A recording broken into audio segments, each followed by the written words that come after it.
Museum Ursulin Santa Maria Jakarta merupakan bagian yang tidak terpisahkan dari sejarah awal sekolah asrama dan biara Suster Ursulin pertama di Indonesia. Museum ini juga hadir sebagai living heritage atau warisan yang hidup. Selain itu, museum ini juga menjadi sumber informasi bagi masyarakat pada umumnya dan terkhusus bagi para penganut Katolik. Museum yang baru diresmikan pada 6 Februari tahun 2011 ini memiliki semangat biarawati Ursulin yang menjalankan misinya di Indonesia sejak tahun 1856.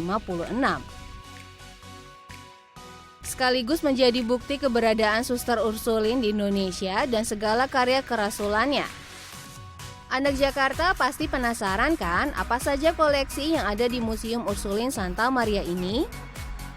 Museum Ursulin Santa Maria masih berada dalam satu kompleks yang sama dengan Biara Ursulin Santa Maria yang di episode sebelumnya sudah kita bahas ya, anak Jakarta. Pada pintu masuk gerbang depan, papan nama bertuliskan Museum Santa Maria sudah menyambut kedatangan anak Jakarta. Penjelajahan Museum Ursulin Santa Maria kali ini, tim Jakarta akan ditemani oleh Suster Lucia Anggraini, OSU, yang akan mengajak berkeliling museum serta menjelaskan sejarah dan koleksi apa saja yang ada di museum ini. Ruangan pertama yang akan anak Jakarta kunjungi adalah ruangan Santa Angela.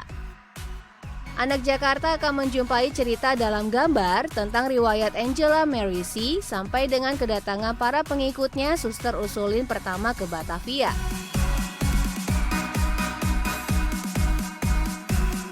Terdapat pula ruangan misi.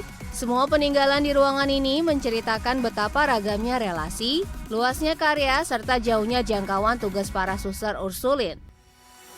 Di sini terdapat berbagai macam benda yang digunakan sebagai penunjang karya para Suster Ursulin pada masanya, seperti mata uang sejak zaman VOC sampai dengan sekarang, mata uang dari berbagai negara yang pernah singgah di Indonesia seperti Inggris, Jepang, dan Portugis, peralatan kesehatan, dan berbagai cenderamata atau souvenir. Selanjutnya anak Jakarta akan diajak melihat ruangan liturgi.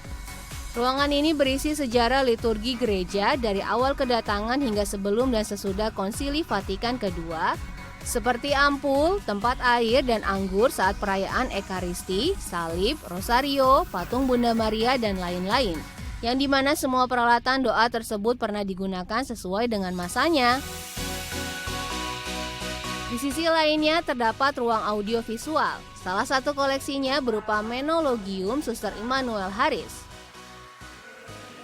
Selain itu, terdapat juga baju seragam para suster pada masa awal kedatangan para Suster Ursulin ke Batavia, yang kemudian sekitar tahun 1965 mulai mengalami perubahan karena penggunaan bahan untuk menyesuaikan dengan iklim di Indonesia.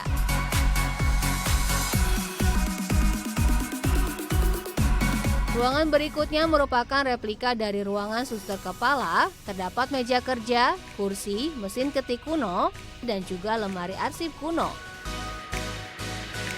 Di samping replika kantor suster kepala, terdapat pula replika ruang tidur suster biara, tempat di mana seluruh kegiatan dimulai dan diakhiri.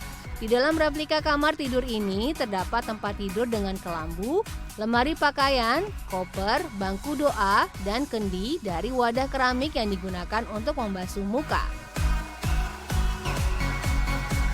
Keluar dari ruangan, anak Jakarta akan menemukan replika ruang makan. Di ruangan ini dipamerkan berbagai lemari kuno berisi peralatan kebutuhan pribadi serta perlengkapan masak dan makan para suster.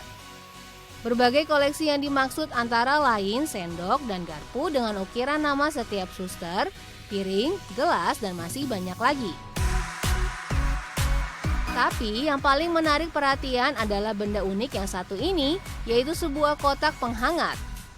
Sebuah kotak yang di dalamnya dilapisi seng dan dua buah bantal ini digunakan sebagai alat penghangat makanan dan minuman para misionaris.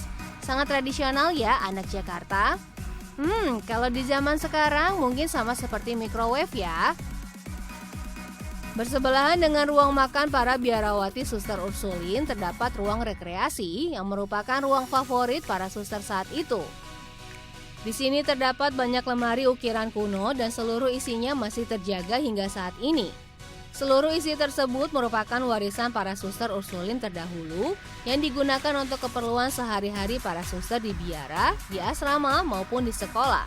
Bagaimana? Sudah puas berkeliling Museum Santa Maria?